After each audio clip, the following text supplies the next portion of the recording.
नमस्कार। सकल कुचबिहारबासी देर आमार सादर प्रणाम।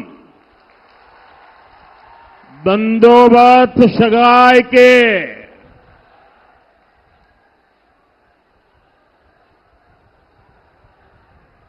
मेरे साथ बोलिए, भारत माता की, भारत माता की। मैं मदन मोहन ठाकुर जी और बोरो देवी को पूरी श्रद्धा से नमन करता हूं। आज यहां कूच बिहार के साथ साथ अलीपुर द्वार से भी इतनी बड़ी संख्या में आप लोग आए हैं। विशेष रूप से माताएं, बहनें, बेटियां इतनी विशाल संख्या में हमें आशीर्वाद देने पहुंची है। आपका यही आशीर्वाद जिसके कारण पूरा देश कह रहा है, फिर एक बार, फिर एक बार, फिर एक बार, एक बार आभार, एक बार आभार, एक बार आभार। भाई और बहनों, मैं अभी हेलीकॉप्टर से यहां जो बाय रोड आ रहा था, पूरे रास्ते भर ऐसा एक लग रहा था जैसे बड़ा रोड शो हो रहा है। ये आपका प्यार मेरे सर आंखों पर है। आज मैं सबसे पहले बंगाल की मुख्यमंत्री ममता दीदी का आभार व्यक्त करना चाहता हूं,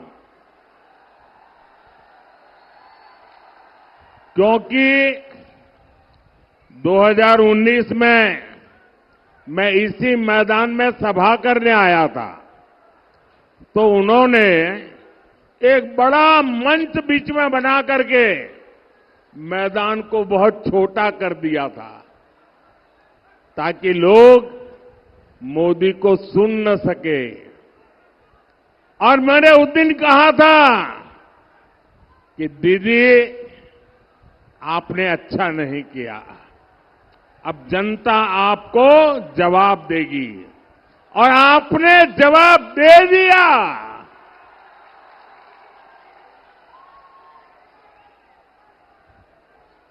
लेकिन आज उन्होंने ऐसा कुछ भी नहीं किया, मैदान खुला रखा, तो मुझे आप सबके दर्शन करने का सौभाग्य मिला। आपका दर्शन करके आज मेरा जीवन धन्य हो गया, और इसलिए मैं बंगाल सरकार को कोई रुकावट न करने देने के लिए जरूर आभार व्यक्त करता हूं। भाई और बहनों, 21वीं सदी का ये समय भारत के लिए बहुत अहम है। ये समय विकसित भारत बनाने का है, और जब भारत विकसित होगा तो बंगाल उसका बहुत बड़ा लाभार्थी होगा। बंगाल के मेरे भाई बहन उसके सबसे बड़े लाभार्थी होंगे। ये समय महाराजा नरनारायण, वीर चिल्ला रॉय और ठाकुर पंचानन वर्मा जैसे महान सपूतों के सपनों को पूरा करने का समय है। और इसलिए 19 अप्रैल को जब आप मतदान केंद्र पर वोट डालने जाएंगे तो इस बात को बराबर याद रखिएगा। और हम याद रखें, ये देश का चुनाव है, पूरे हिंदुस्तान का चुनाव है। ये देश को दुनिया की तीसरी बड़ी आर्थिक ताकत बनाने का चुनाव है। और इसलिए दिल्ली में कोई कमजोर सरकार नहीं, बल्कि स्थिर और मजबूत सरकार जरूरी है। आप मुझे बताइए, क्या देश को दुनिया की तीसरी बड़ी आर्थिक शक्ति बनाना चाहिए कि नहीं बनाना चाहिए? बनाना चाहिए कि नहीं बनाना चाहिए? इसके लिए मजबूत सरकार चाहिए कि नहीं चाहिए? मोदी मजबूत सरकार देता है कि नहीं देता है? आगे भी देगा कि नहीं देगा? और इसलिए देश की सरकार बनानी है, मजबूत सरकार बनानी है, काम करने वाली सरकार बनानी है।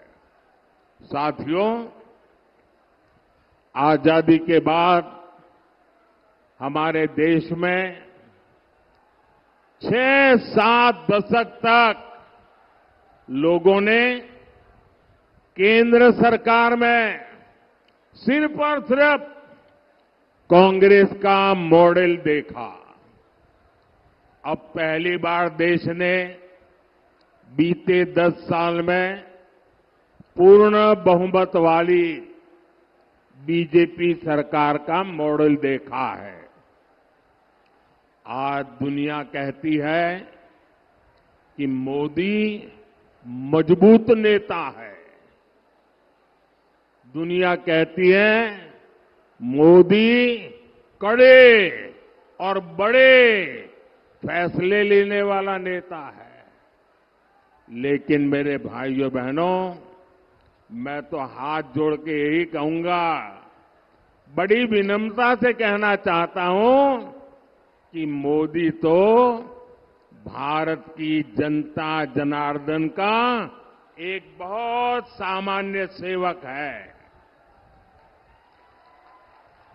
मोदी कड़े और बड़े फैसले लेता है क्योंकि उसे 140 करोड़ भारतीयों के सपने पूरे करने हैं। और इसलिए मोदी की गारंटी है, आपका सपना ही मोदी का संकल्प है। मोदी ने गरीब को उसका हक भी दिया और गरीब के वो लूटने वालों के खिलाफ कड़े और बड़े फैसले भी लिए। मोदी ने कड़े फैसले लिए ताकि देश भ्रष्टाचार मुक्त हो। मोदी ने कड़े फैसले लिए ताकि देश आतंकवाद से मुक्त हो। मोदी ने बड़े फैसले लिए ताकि 140 करोड़ भारतीयों को नए अवसर मिले। आज गांव-गांव डिजिटल हो रहा है, घर-घर फोन पहुंच गया है। ऐसा आधुनिक नेटवर्क दुनिया के कई विकसित देशों में भी नहीं है। मोदी ने बड़े फैसले लिए ताकि गांव और गरीब का, एससी, एसटी और महिलाओं का जीवन आसान हो। कांग्रेस तो दशकों तक देश को गरीबी हटाओ का नारा देती रही। ये बीजेपी सरकार है जिसने 10 साल में 25 करोड़ लोगों को गरीबी से बाहर निकालकर दिखा दिया है। और ये इसलिए हुआ क्योंकि हमारी नीयत साफ है, ईमानदारी से काम कर रहे हैं। और इसलिए मैं कहता हूं, नीयत सही तो नतीजे भी सही। ताई आम्ही बोली, उद्देश्य सटीक, ताले परिणामों सटीक। साथियों, मोदी आपके भविष्य की चिंता कर रहा है। आपकी आने वाली पीढ़ियों के सामने ये दशकों पुरानी चुनौतियां हटा रहा है। मोदी की नीयत सही है, इसलिए अनेक दशकों बाद जम्मू कश्मीर को आर्टिकल 370 से मुक्ति मिली है। मोदी की नीयत सही है, तभी दशकों के इंतजार के बाद नारी शक्ति वंदन अधिनियम पास हुआ। महिलाओं और को संसद और विधानसभा में आरक्षण मिला है। मोदी की नीयत सही है, इसलिए 500 साल बाद अयोध्या में भगवान राम का भव्य मंदिर बना है।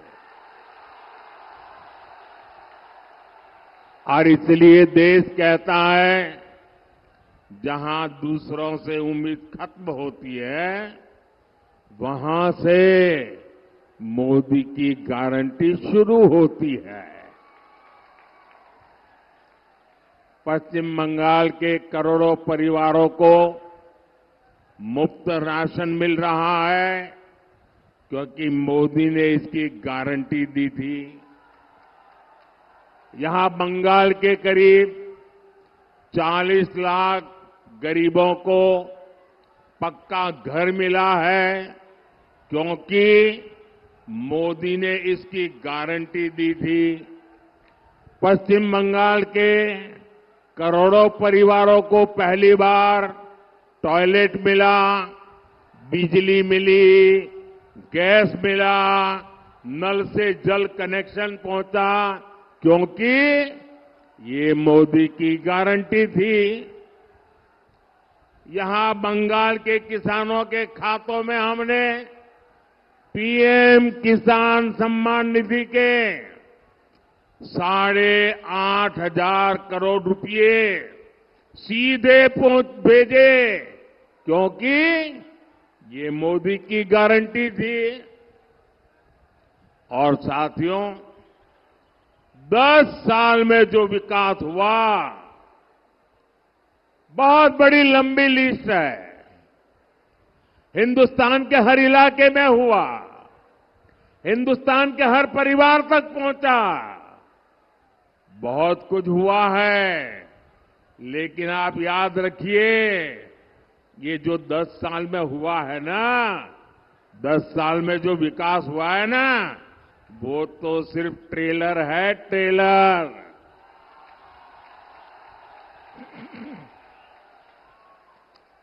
दस बछोरे जा होलो ओटा ट्रेलर छिलो। अभी तो मुझे बहुत करना है।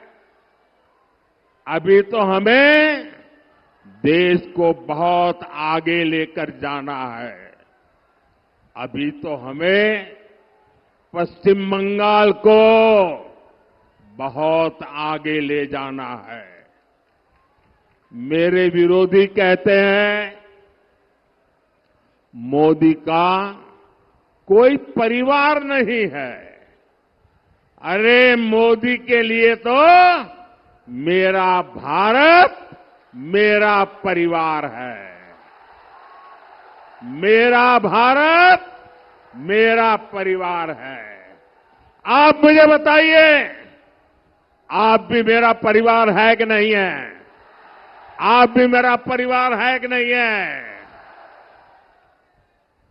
आमार भारत आमार परिवार। भाइयों और बहनों, बंगाल के विकास के लिए यहां बीजेपी का मजबूत होना बहुत जरूरी है। बीजेपी ही है जो यहां माताओं बहनों पर होने वाले अत्याचार को रोक सकती है। पूरे बंगाल ने, पूरे देश ने देखा है कि कैसे टीएमसी सरकार ने संदेश खाली के गुनहगारों को बचाने के लिए पूरी ताकत लगा दी। संदेश खाली की महिलाओं के साथ जो हुआ वो टीएमसी के अत्याचार की पराकाष्ठा थी।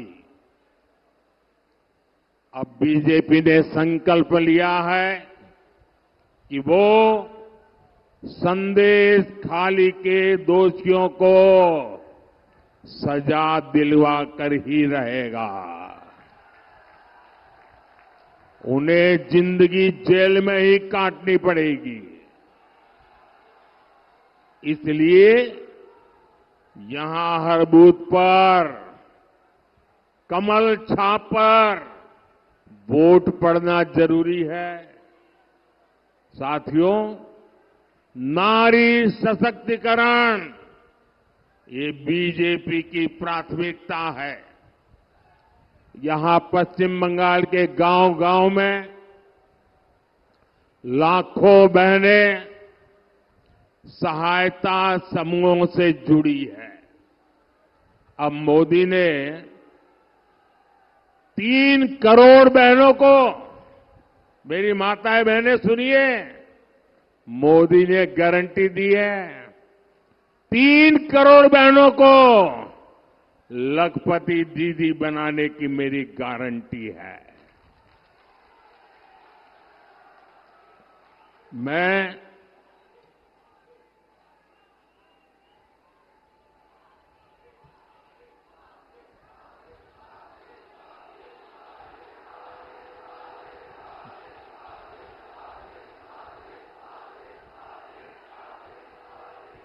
आपका ये प्यार, आपका आशीर्वाद, आपका उत्साह पूरा देश देख रहा है।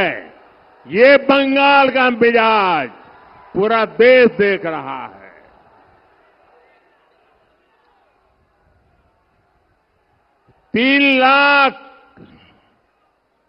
3 करोड़ लखपति दीदी बनाना और दूसरा नमो ड्रोन दीदी योजना के तहत बहनों को मैं ड्रोन दे रहा हूं, उन्हें ड्रोन पायलट बना रहा हूं।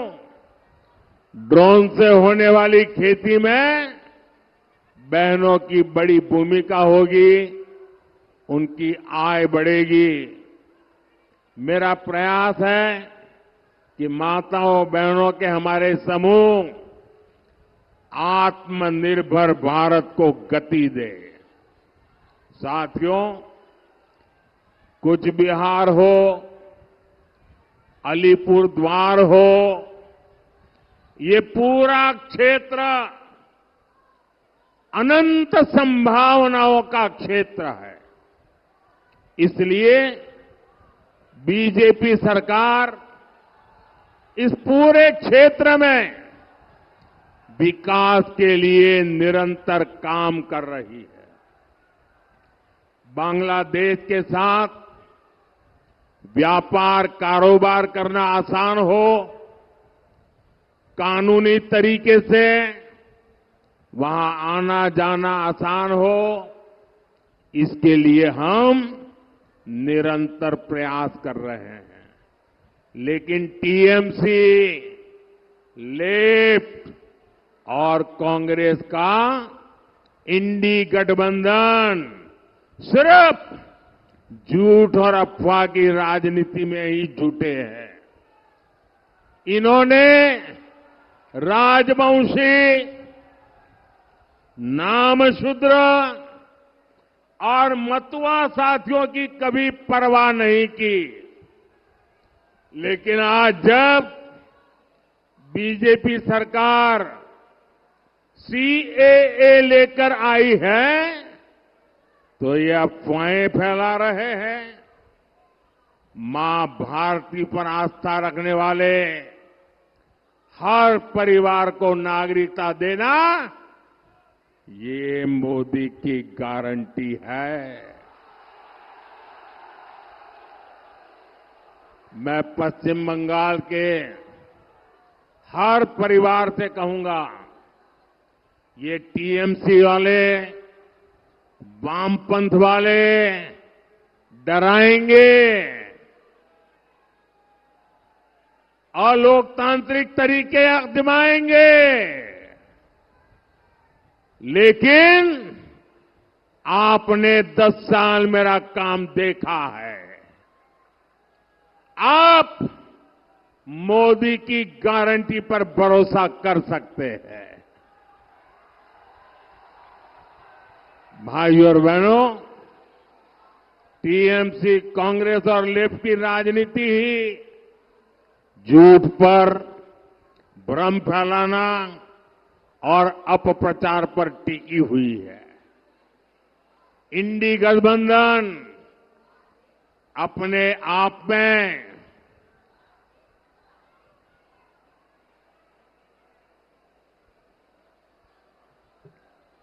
झूठ और भ्रम का प्रत्यक्ष उदाहरण है। यहां टीएमसी, लेफ्ट और कांग्रेस वाले आपस में लड़ाई करते दिखते हैं, लेकिन दिल्ली में सारे एक साथ रहते हैं, एक ही थाली में खाते हैं। अब देखिए, ये राशन घोटाले, शिक्षक भर्ती घोटाले में जो लोग जुड़े हैं ना, उनको बचाना चाहते हैं। आपने भी देखा है कि टीएमसी के मंत्रियों के घर से नोटों के ढेर निकले हैं। ये सब मिलकर इन लोगों को बचाना चाहते हैं, जिन्होंने नौकरी के नाम पर ये मेरे परिवारजनों को धोखा दिया है। वे लोग उनको बचाना चाहते हैं। आप मुझे बताइए, जिन्होंने आपको लूटा है उनको सजा होनी चाहिए कि नहीं? जिन्होंने आपको लूटा है उनको सजा होनी चाहिए कि नहीं होनी चाहिए?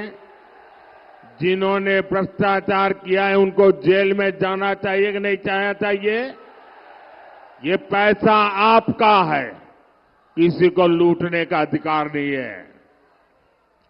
और ये इनको बचाने के लिए ये जांच में रोड़े अटकाते हैं और दिन रात मोदी को गालियां देते हैं। ये चाहते हैं कि पश्चिम बंगाल में भ्रष्टाचार, तोलाबाजी, खून खराबे की राजनीति ऐसे ही चलती रहे। मैं कहता हूं, भ्रष्टाचार हटाओ। वो कहते हैं भ्रष्टाचारी बचाओ।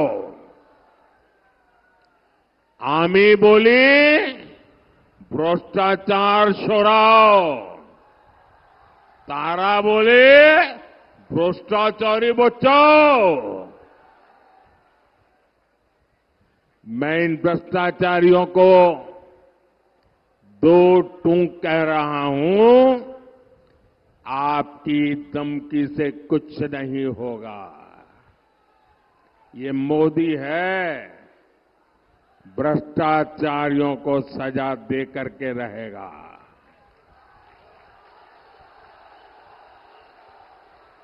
और बंगाल के मेरे भाइयों बहनों, आने वाले 5 वर्षों में भ्रष्टाचारियों पर और कड़ी कार्रवाई होगी। भाइयों और बहनों, इन चुनावों में टीएमसी को कड़ा संदेश देना बहुत जरूरी है। मैं बंगाल की जनता के लिए जो भी योजनाएं लाता हूं, यहां की सरकार उसे यहां लागू ही नहीं होने देती। टीएमसी ने आयुष्मान भारत योजना को रोका है। अब ये आयुष्मान योजना ऐसी है कि मान लीजिए आप किसी कारण से मुंबई गए और वहां बीमार हो गए, अगर आयुष्मान कार्ड होगा ना तो मुंबई में भी आपकी मुफ्त में इलाज होगा। आप चेन्नई गए और कुछ हो गया तो वहां भी आपका इलाज होगा। लेकिन वो काम ये टीएमसी सरकार करने नहीं देती है। यहां अगर ये योजना होती तो दूसरे राज्यों में इलाज के लिए जो मरीज जाते हैं उनको भी 5 लाख रुपए तक का मुफ्त इलाज मिलता। बीजेपी सरकार की पहचान मेडिकल कॉलेज और एम्स बनाने वाली सरकार की है। हम देश के हर जिले में कम से कम एक मेडिकल कॉलेज बनाने पर बल दे रहे हैं। लेकिन टीएमसी सरकार ये भी करने नहीं देती। पूरे देश में गांव की सड़क, नेशनल हाईवे, आधुनिक रेलवे, एयरपोर्ट, हर क्षेत्र में अभूतपूर्व काम हुआ है। लेकिन पश्चिम बंगाल को रिकॉर्ड पैसा देने के बावजूद टीएमसी सरकार की रोकटोक से प्रोजेक्ट समय पर पूरे नहीं हो पाते। साथियों, देश को तीसरी बड़ी आर्थिक शक्ति बनाने में टूरिज्म की भी बहुत बड़ी भूमिका होने वाली है। ये क्षेत्र टूरिज्म का बहुत बड़ा केंद्र बनने जा रहा है। देश आज स्पोर्ट्स की नई क्रांति की तरफ बढ़ रहा है। इसमें भी क्षेत्र की बड़ी भूमिका मैं देख रहा हूं। बीजेपी ही है जो राजवंशी परंपरा को, भाषा संस्कृति को, अपने महापुरुषों को सम्मान दे सकती है। बीजेपी ही है जो चाय बागानों में काम करने वालों के कल्याण के लिए काम कर सकती है। इसलिए 19 अप्रैल को भारी संख्या में मतदान करना है। कूच बिहार में श्री निशित प्रामाणिक जी और अलीपुरद्वार में श्री मनोज तिग्गा जी को भी भारी मतों से विजयी बनाना है। हमारे निशित जी ने लगातार बंगाल की आवाज उठाई है। आपको उन्हें फिर से रिकॉर्ड मतों से जिताकर लोकसभा भेजना है। और मैं आपसे 2 बातें करना चाहता हूं। गर्मी बहुत होगी, कितनी ही गर्मी क्यों न हो, सूरज निकलते ही तुरंत मतदान के लिए चल पड़े। सुबह सुबह ही मतदान कर दें। और दूसरा, ये टीएमसी के गुंडे आपको वोट देने से रोकते हैं। पूरी हिम्मत के साथ खड़े हो जाइए। इस बार इलेक्शन कमीशन बहुत जागरूक है। आपके एक एक वोट की ताकत वो समझता है और इसलिए नीडर होकर वोट देने के लिए निकलना है। मेरा एक काम करेंगे, आप लोग मेरा एक काम करेंगे, पक्का करेंगे। जरा अपना मोबाइल फोन निकाल करके फ्लैश लाइट चालू कीजिए। सब अपना मोबाइल निकाल करके जरा फ्लैश लाइट चलाइए। फिर मैं बताता हूं क्या काम करना है। आप अपना मोबाइल का फ्लैश लाइट चालू कीजिए सब। अच्छा, मेरा एक काम करेंगे। देखिए, यहां से जब जाएंगे तो घर घर जाना और जाकर के हर एक परिवार में कहना कि मोदी जी आए थे और मोदी जी ने आपको प्रणाम कहा है। ये मेरा संदेश दे देंगे, मेरा प्रणाम घर घर पहुंचाएंगे। मेरे साथ बोलिए, भारत माता की, भारत माता की, भारत माता की। बहुत बहुत धन्यवाद।